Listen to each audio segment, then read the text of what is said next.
මම මේ කතා කරන්නේ ඉංග්‍රීසි දන්න අය ගැන. يعني ග්‍රැමර් වර්ඩ්ස් මේ වගේ අපිට ඉංග්‍රීසි කතා කරන්න ඕනේ නොලෙජ් එක තියෙන අය ගැන. ඔයා ඉංග්‍රීසි කතා කරගෙන යනකොට මොකද වෙන්නේ?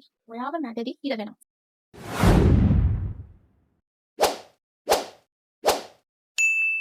ඔයා හිතන්න ඔයාට ඇත්තටම ඉංග්‍රීසි කතා කරනකොට නිකන් වගේ මයින්ඩ් එක බ්ලැන්ක් වෙලා වගේ ස්ටක් වෙනවා.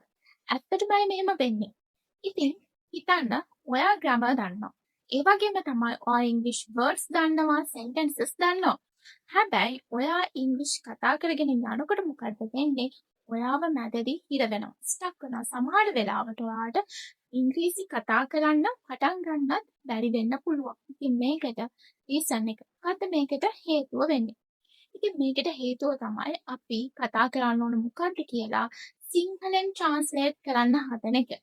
හිතන්න අපේ මනසට මොකක් හරි අදහසක් ආවට පස්සේ අපි ප්‍රකාශ කරන්න ඕන මොකක් හරි අදහසක් අපිට තියෙනකොට අපි ඒක සිංහලෙනුත් හිතලා ඒකේ ග්‍රැමර් හරිද කියලා බලලා ඒ වගේම ඒකේ වර්ඩ්ස් හරිද කියලා බලලා මෙන්න මෙහෙම හිතලා අපි ට්‍රාන්ස්ලේට් කරලා ඉංග්‍රීසි වලින් කතා කරන්න යනකොට අපි විස්තක් කරනවා තමයි. අපිට ඒක කතා කරගන්න බැරි වෙනවා තමයි. මොකද ඒකට ටික වෙලාවක් ගත වෙනවා. මම මේ කතා කරන්නේ ඉංග්‍රීසි දන්න අය ගැන. ඒ කියන්නේ ග්‍රැමර් වර්ඩ්ස් මේ වගේ අපිට ඉංග්‍රීසි කතා කරන්න ඕනේ නොලෙජ් එක තියෙන අය ගැන. ඉතින් මෙහෙම කරන එක නවත්තන්න. සිංහලෙන් හිතන එක නවත්තන්න. ඉංග්‍රීසි වලින් හිතන්න පටන් ගන්න. සිංහල ට්‍රාන්ස්ලේට් කරන එක, ඒ කියන්නේ සිංහල ඉංග්‍රීසි වලට ට්‍රාන්ස්ලේට් කරන්න හදන එක නවත්තන්න.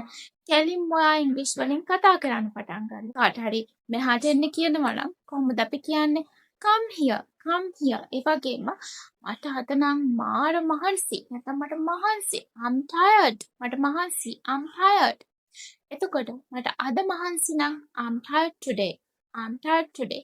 මේ විදිහට සරලව කතා කරන්න අපිට පුළුවන්. ඒක නම් එච්චර හොඳ දෙයක් නෙමෙයි. It's a bad thing. ඒක නරක දෙයක්. It's a bad thing. ඇත්තටම මම හිතන විදිහට as I think මෙන්න මේ වගේ අපිට පුළුවන් ඉංග්‍රීසි වලින් කෙලින්ම කතා කරන්න. ඉතින් මෙහෙම අපි කතා කරගෙන යනකොට අපිට මේකට තව කාලයක්, ඒ කියන්නේ එක්ස්ට්‍රා ටයිම් එකක් අපිට ඕන වෙන්නේ නැහැ. ඉතින් එහෙනම් ඔයාලා සිංහලෙන් හිතලා ඉංග්‍රීසි වලින් කතා කරන එක නතර කරලා කෙලින්ම ඉංග්‍රීසි වලින් කතා කරන්න පටන් ගන්න. ඔයාලා සිංහලෙන් කතා කරනවා කියලා හිතලා මම මේ කතා කරන්නේ ඉංග්‍රීසි, මම මේ කතා කරන්නේ සිංහල මෙහෙම හිතන්න එපා. ඔයා ඉංග්‍රීසි වලින් කතා කරන්න පටන් ගන්න. ඒක ඔයාලට කරන්න පහසු වෙනවා. හරි. ඒ වගේම පුංචි මතක් කිරීමක් කරන්න. මම ක්ලාස් එකක් පටන් ගන්නවා ඉංග්‍රීසි දන්න අයට නෙමෙයි, ඉංග්‍රීසි පොඩ්ඩක්වත් දන්නේ නැති අයට. ඉතින් හිතන්න අපි එක එක ක්ලාසස් වලට ගියාම සමහර වෙලාවට නෙමෙයි ගොඩක් වෙලාවට මේක මුල ඉඳන් කියලා දෙන්නේ නැහැ. හැබැයි මේ ක්ලාස් එකේ මම උඹලා අඩුම තරමේ ඒ අකුරවත් දන්නේ නැහැ කියලා හිතලා ඉංග්‍රීසි ටික ඔයාගේ හදන්න පටන් ගන්නවා.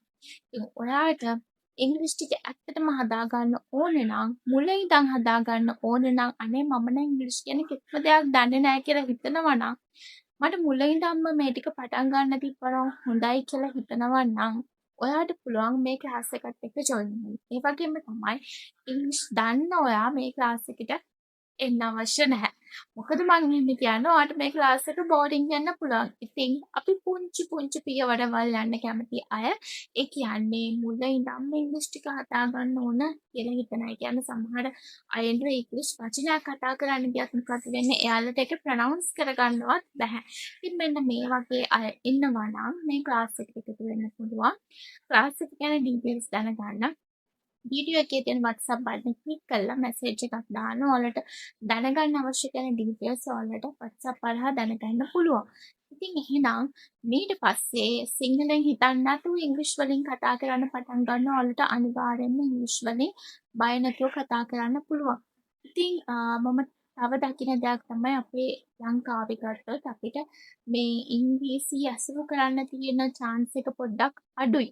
ඉතින් ඒකට අපිට කරන්න තියෙන දෙයක් තමයි අපි මේ නිකන් හිතන්න අපි නිකන් කාලේ නාස්ති කරන වෙලා අපිට සජෙස්ට් කරන ෂෝට්ස් බලන වෙලා අපිට පුළුවන් සර්ච් කරලා බ්‍රිටිෂ් මූවි එකක් එහෙම නැත්නම් කාටුන් එකක් වීඩියෝ ක්ලිප් එකක් මේ වගේ දෙයක් බලන්න.